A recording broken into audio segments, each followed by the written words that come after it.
आज हम एक ऐसी जमीन की बात करने वाले हैं जहाँ की मिट्टी में सोना उगता है और लोगों के दिलों में बहादुरी।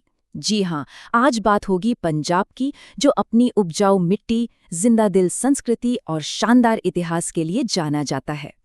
अच्छा, किसी भी जगह को समझने का सबसे अच्छा तरीका क्या होता है? शायद उसके नाम से शुरू करना।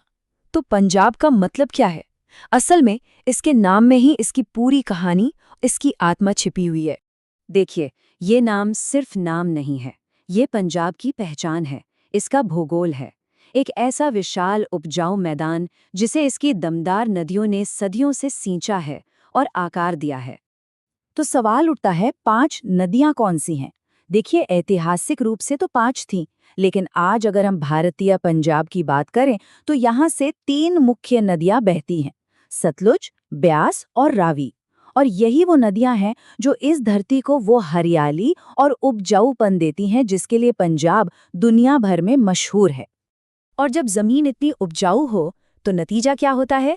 नतीजा है हमारा अगला सेक्शन, भारत की रोटी की टोकरी। जी हाँ, ये पंजाब की आर्थिक पहचान है और ये बताता है कि पूरे देश का पेट भरने में इसका कितना बड़ा हाथ है। भारत की रोटी की टोकरी, ये सिर्फ एक टाइटल या कहावत नहीं है, ये पंजाब की जमीनी हकीकत है। ये इसकी कृषि शक्ति का जीता जागता सबूत है। अले, ये वही जमीन है जहां से भारत की हरित क्रांति शुरू हुई थी, वो क्रांति जिसने पूरे देश को अनाज के मामले में आत्मनिर्भर बना दिया था। तो यहाँ उगता क्या क्या है?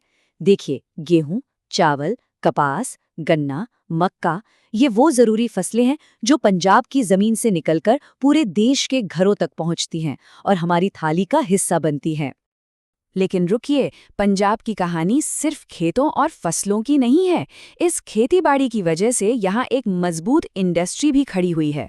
जैसे लुधियाना अपनी होजरी और साइकिल के लिए फेमस है, तो जालंधर स्पोर्ट्स के सामान के लिए और अमृतसर अपने कपड़ा उद्योग के लिए जाना जाता है।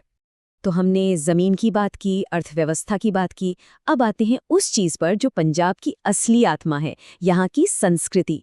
हमारा अगला सेक्शन है संस्कृति के जीवंत रंग।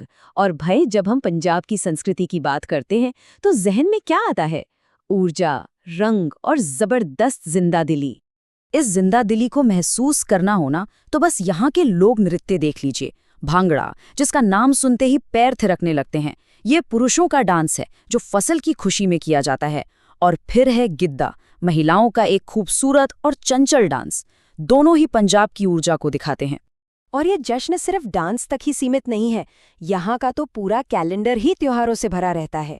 फसल कटने की खुशी में बैसाखी मनाई जाती है, फिर लोहड़ी, होला मोहल्ला, गुरु पर्व, मतलब हर मौका जिंदगी को पूरे जोश के साथ जीने का एक बहाना है। अच्छा, इतनी सारी बातें हो गईं और खाने की बात ना हो, ये तो हो ही नहीं सकता। पंजाब की संस्कृति की असली महक तो यहाँ के खाने में है। सरसों दा साग और मक्की दी रोटी, दाल मखनी, अमृतसरी कुलचा और साथ में एक बड़ा ग्लास लस्सी का। भाई, नाम सुनते ही मुंह में पानी आ जाता है ना?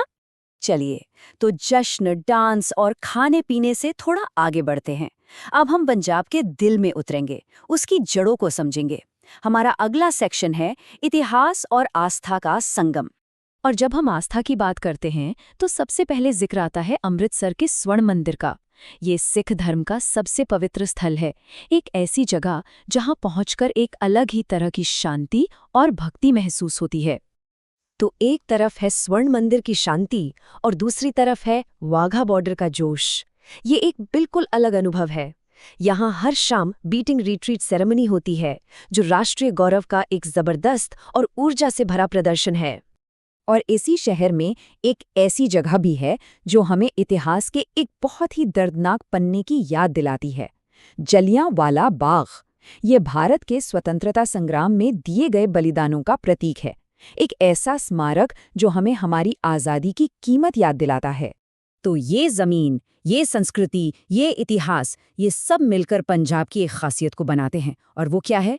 वो है यहाँ के लोगों की अदम्य भावना। और यही हमारा अगला सेक्शन है। इस अदम्य भावना और साहस की मिसाल देखनी हो तो बस उन महान स्वतंत्रता सेनानियों को याद कर लीजिए जो इसी पंजाब की मिट्टी से निकले थे। शहीद भगत सिंह, लाला लाजपत राय, उधम सिंह, ये नाम अपने आप में ही प्रेरणा है। तो इस पूरी भावना, इस पूरे जज्बे को अगर एक शब्द में समेटना हो तो वो शब्द है चढ़ती कला। ये सिर्फ कोई कहावत नहीं है, ये जीने का एक पूरा दर्शन है। इसका मतलब है हमेशा आशावादी रहना, हमेशा ऊंचे हौसले में रहना, चाहे हालात कितने भी मुश्किल क्यों ना हो। तो आखिर में एक सवाल जरूर उठता है, चढ़ती कला का ये जो फलसफा है, मतलब कभी ना हार मानने वाला जज्बा, ये आज के दौर में हमारी अपनी चुनौतियों से निपटने के तरीके को कैसे बेहतर बना सकता है? सोचने वाली बात है ना?